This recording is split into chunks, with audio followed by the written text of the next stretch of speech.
Hello everyone, I'm Erica Gray, owner of Curvy Chic Boutique, and this is Curvy Chic Speaks. Curvy Chic Speaks is centered around getting to know the person behind the brand or the business. Today I'm here with Fumi Queen Franklin at the compound, and we're here just to discuss what goes on at the compound and her personal life as well. Welcome, Fumi. Thank you. Glad to be here.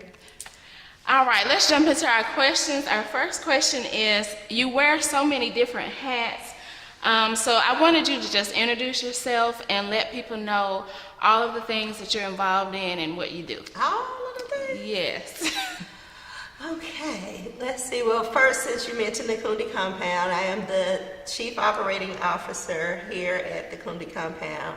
I am also the founder and principal of Hathor LLC, which has several different legs, one of which is Thick and Proud Sisters TAPS. We are an organization built to empower plus-size women. And then we have a community service leg, which is Sisters Increasing Positive Progression. I am a writer. I host the Writer's Circle, which is a group of people that are writers or written word lovers. Okay. And the purpose is to encourage and inspire people to get their words from their head to paper. I also have a performing arts group called Black Women Unfiltered. Okay. So I think that pretty much about sums it up. I think I'm almost positive I'm leaving something off, but that's the gist of it. Okay.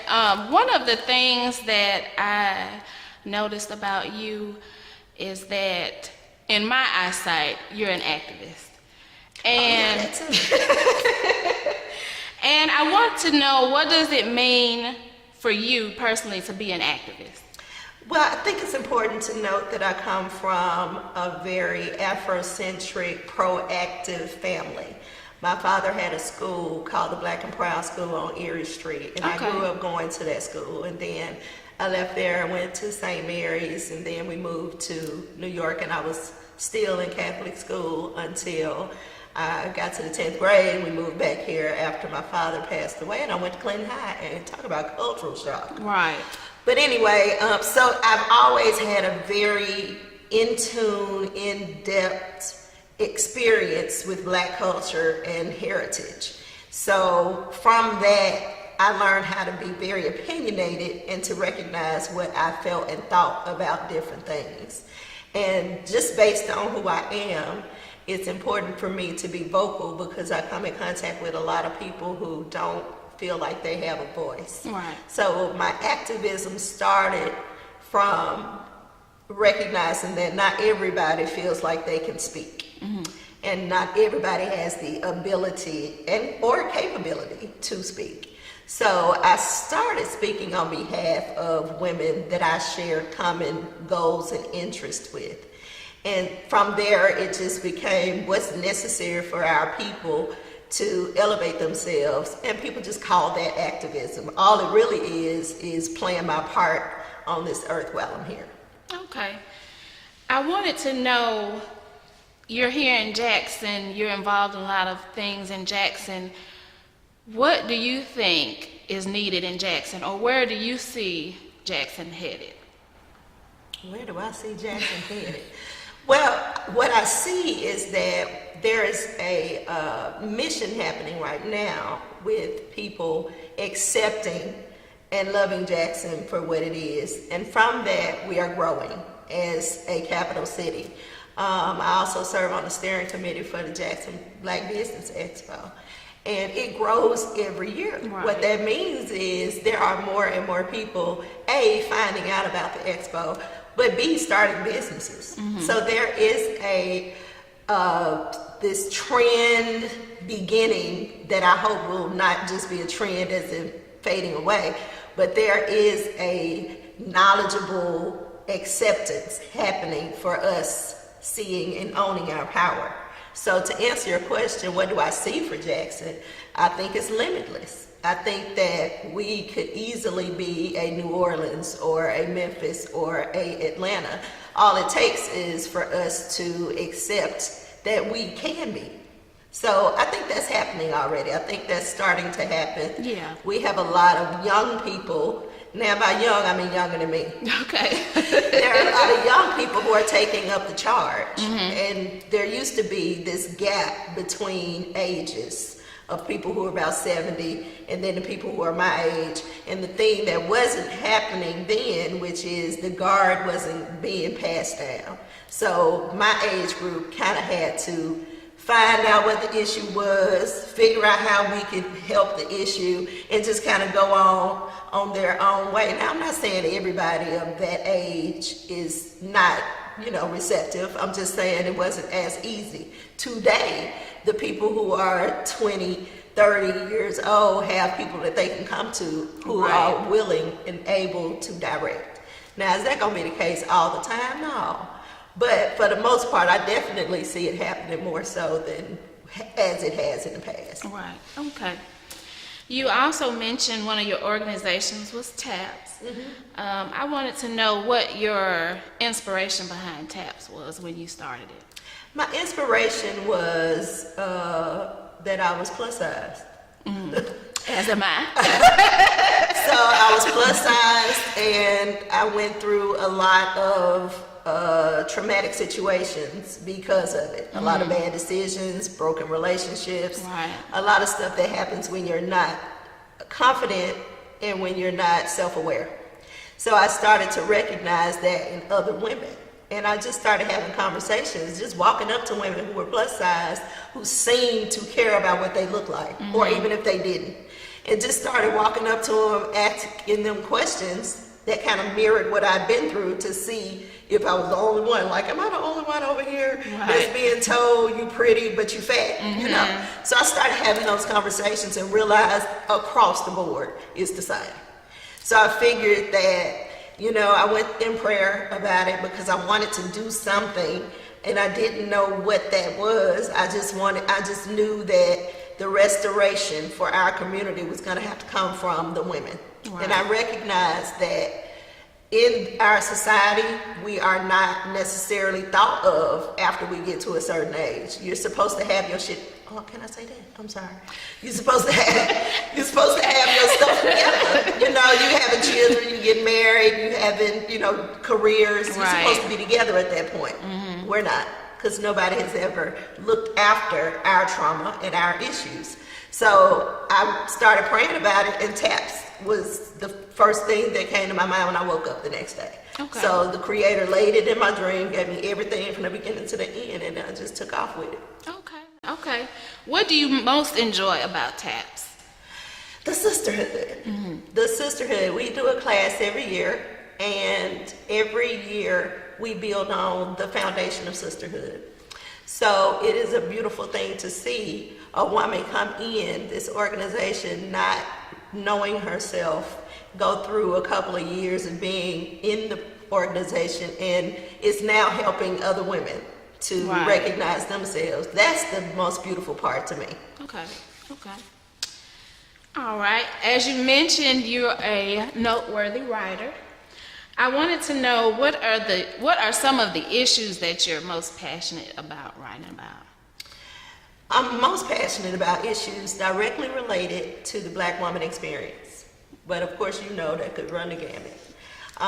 So specifically, domestic violence, self-care, spirituality.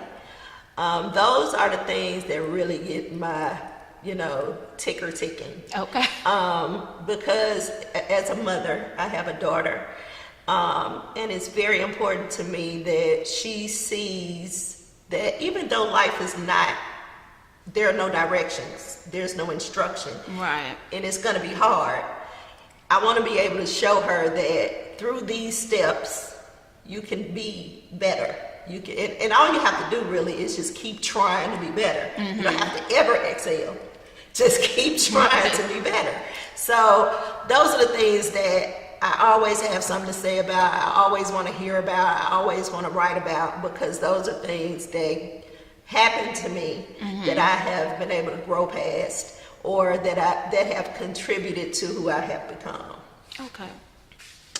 You have annual events such as the Hathor Honors reception. What is one of your goals having that event? To recognize people who are not normally recognized. I noticed a couple of years ago when I started the Hathor Honors that in Jackson and probably in other major cities, we see a lot of the same faces. Right. You know, once one person is recognized for this, everybody want to give them an award. Not taking away from what they've accomplished.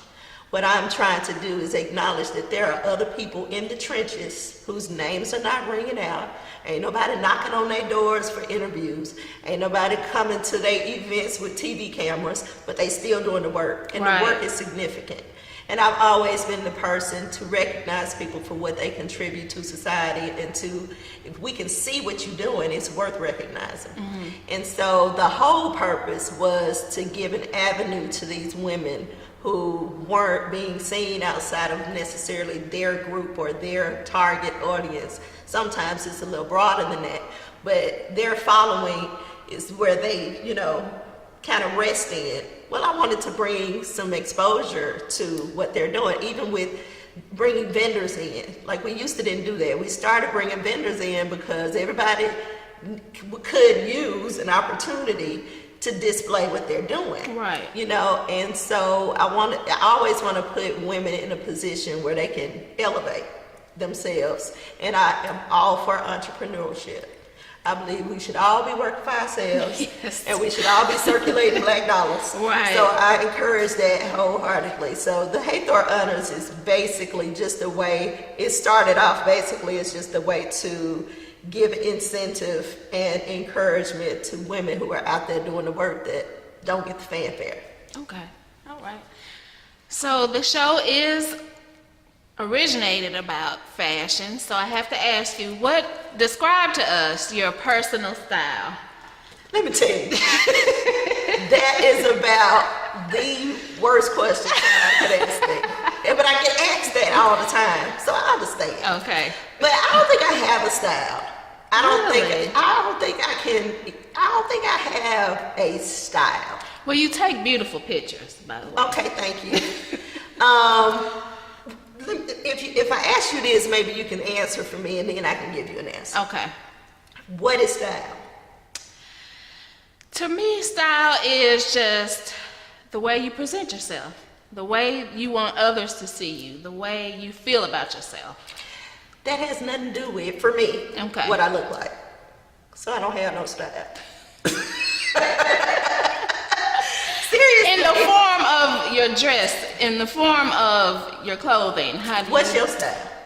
I'm very simple, laid back. I like to be cute and casual. Cute and casual. Okay. Okay, so my style then would be comfortable. Okay. If I happen to be cute, great. If I don't, sorry. I thought about this a lot, so I know that I do a lot of earthy tones. I know that I am very comfortable in black. I feel like I can make myself look like whatever I want to look like if the outfit is black. Okay. So I rest right there in dark colors. It kind of depends on what I'm going for. If you invite me to a ball, I can give you glamour. If you invite me to a picnic, I can give you cowgirl. So it just kind of, my style is based on what I feel like. Now on a regular, everyday, what you're going to catch me in is leggings and a big old shirt. Okay. Because I'm going to be trying to be comfortable. Above all else. Right. Now, I'm not going to look like I just got out the bed, but I want to be comfortable. Okay. I want to be able to offer the inside of myself without restriction. Okay. All right. And we're going to take a quick tour of the compound.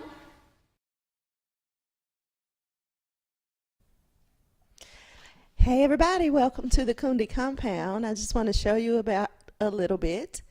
Over here we have our Ujamaa room. This room is where we have our kickback sessions on Wednesday and Sunday nights from 5:30 to 8:30. We also rent this room out for meetings and luncheons and anything you might need it for. We have a bar over here that we use as needed. Ujamaa means cooperative economics, so in this space we try to bring people in here to work together, building and networking. So next we have over here the Kundi Lounge. As you can see, we have a beautiful space over here with a fireplace and some beautiful paintings on the walls. We try to give local artists the opportunity to show and display some of their work so they can hang their paintings up for free. And we sell them right off the wall. So if someone comes in and sees something they like, they can just pick it up off the wall and send the payment through PayPal or Cash App or however they need to set it up with the artist. But this room holds about 10 to 15 people depending on how you set it up. And it is also available for rental for meetings. Next, we're going to come through here to the Internet Cafe. This is where we have our computer as well as our library. We have books specific to kids. We have books specific to personal growth, religion, all types of things. And we're always constantly looking for people to donate books. But this is our space where we just have people to come and kind of hang out if they need to do some work or print something or find something on a computer. The Wi-Fi is free, so that's what this room is for. Next, we have our Mary E. Ballroom. This room holds about 75 to 100 people. It is available for events. All you have to do is let us know when you want to have the event. We'll check the schedule and make sure that it's free and clear, and it is open to use it as you need to. We try to keep it as basic as possible so that we can have any type of event that a person wants to hold in here. So please contact us at the Kundi Compound if you're looking for a place to have an event. We're here for you because your creativity should not hurt your pockets.